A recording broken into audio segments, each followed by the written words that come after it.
नमस्कार, मी तन्मय टिल्लू आणि आपण पाहताय एनडीटीव्ही मराठीचं विशेष बातमीपत्र महाराष्ट्रनामा।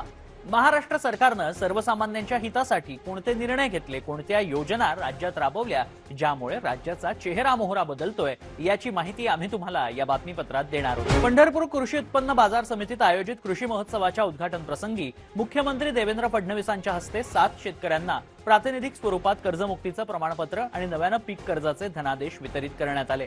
संकटातील शेतकऱ्यांना मदत करण्यासाठी दिलेला शब्द पाळत देशातील सर्वात मोठी कर्जमाफी राबवत असल्याचं मुख्यमंत्र्यांनी यावेळी नमूद केलं। शेतकऱ्याला दिलेला शब्द आम्ही मोडणार नाही आणि आपण देशातली सगळ्यात मोठी कर्जमाफी या ठिकाणी घोषित केली आणि अहिल्यादेवी होळकर कर्जमाफी योजना घोषित केली।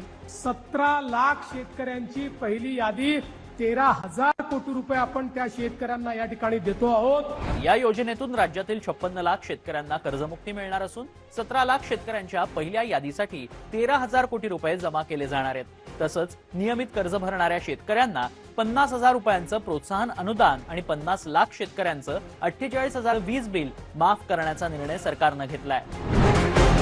मुंबई येथील सह्याद्री अतिथीगृहात मुख्यमंत्री देवेंद्र फडणवीसांच्या अध्यक्षतेखाली सामाजिक क्षेत्र वॉर रूम अंतर्गत नीती आयोगाच्या शाश्वत विकास उद्दिष्टांच्या इंडिया इंडेक्समधील महाराष्ट्राच्या कामगिरी संदर्भात आढावा बैठक पार पडली।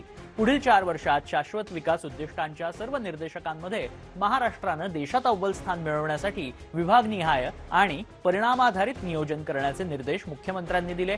राज्यातील 10 आकांक्षित जिल्हे आणि 177 तालुक्यांमध्ये नीती आयोगाच्या निर्देशकांनुसार मोठ्या प्रमाणात विकासाची कामं करून राज्याला पुढे ठेवण्याचं त्यांनी स्पष्ट केलं। यासाठी रिअल टाइम डेटा संकलन, डेटा गॅप शोधणं आणि योजनांचं सतत मूल्यमापन करण्यावर भर देण्याच्या सूचनाही केल्या। ठाणे शहरातील पूर्व द्रुतगती मार्गावरील 3 हातनाका चौकातील वाहतूक कोंडीवर कायमस्वरूपी उपाय म्हणून आकारास येत असलेल्या वाहतूक सुधारणा प्रकल्पाचं भूमिपूजन उपमुख्यमंत्री एकनाथ शिंदेंच्या हस्ते पार पडलं। आशियातील सर्वात जास्त गजबजलेल्या या सिग्नलवरील वाहतूक कोंडी दूर करण्यासाठी हा प्रकल्प महत्त्वाचा ठरणार असून ठाणेकरांसाठी हा सोहळा स्वप्नपूर्तीचा क्षण ठरलाय। मुख्यमंत्री देवेंद्र फडणवीसांच्या प्रमुख उपस्थितीत सहकार टॅक्सी कोऑपरेटिव्ह लिमिटेड, एसटीसीएल आणि एसटी महामंडळ पालिका तसंच वाहतूक पोलिसांसह विविध संस्थांदरम्यान सामंजस्य करार अर्थात एमओयू करण्यात आले। या करारांचा मुख्य उद्देश प्रवाशांसाठी फर्स्ट माईल आणि लास्ट माईल प्रवास अधिक सुलभ करणं तसंच बस स्थानकांवर प्रीपेड टॅक्सी व्यवस्था उपलब्ध करून देणं हा आहे। याद्वारे भारत टॅक्सी प्लॅटफॉर्मच्या मदतीनं नवी मुंबई आंतरराष्ट्रीय विमानतळ, एसटी बस स्थानकं आणि प्रमुख वाहतूक केंद्रांवर ॲप आधारित आणि कॅशलेस सेवा पुरवली जाणार आहे। हरित इलेक्ट्रिक वाहनांना प्रोत्साहन देत मुंबई, ठाणे आणि नवी मुंबईतील नागरी वाहतूक व्यवस्था अधिक सक्षम केली जाणार आहे। कोरू होलिस्टिक रिहॅबिलिटेशन सेंटरचा भव्य उद्घाटन सोहळा उपमुख्यमंत्री सुनेत्रा पवार यांच्या हस्ते पार पडला। आधुनिक रोबोटिक तंत्रज्ञान, फिजिओथेरपी, विशेष आरोग्य सेवा, योग आणि वेलनेसची उत्तम सांगड घालणारं हे केंद्र रुग्णांसाठी नवजीवन, आत्मविश्वास आणि आशेचा नवा आधार ठरेल असा विश्वास यावेळी त्यांनी व्यक्त केला। या अत्याधुनिक सुविधेनं अनेक रुग्णांवर सर्वांगीण उपचार करणं शक्य होणार असून त्यांना पुनर्वसनासाठी मोठी मदत मिळणार आहे। नागपूर इथं नागपूर महानगरपालिकेद्वारे आयोजित सोहळ्यात मुख्यमंत्री देवेंद्र फडणवीसांच्या हस्ते आणि केंद्रीय मंत्री नितीन गडकरींच्या उपस्थितीत 579 उमेदवारांना थेट नियुक्तीपत्र प्रदान करण्यात आली आणि व्हॉट्सअप तिकीटिंग सेवेचं लोकार्पण करण्यात आलं। महाराष्ट्राच्या इतिहासात प्रथमच लाडपागे समितीच्या शिफारसींनुसार सफाई कर्मचाऱ्यांच्या वारसांना वर्ग 3च्या पदांवर नियुक्त्या देण्यात आल्याचं मुख्यमंत्र्यांनी नमूद केलं। याशिवाय श्रमसाफल्य योजनेअंतर्गत स्वच्छता दूतांना 300 चौरस फुटांपर्यंतचं मोफत घर देण्याचा ऐतिहासिक निर्णय घेण्यात आला।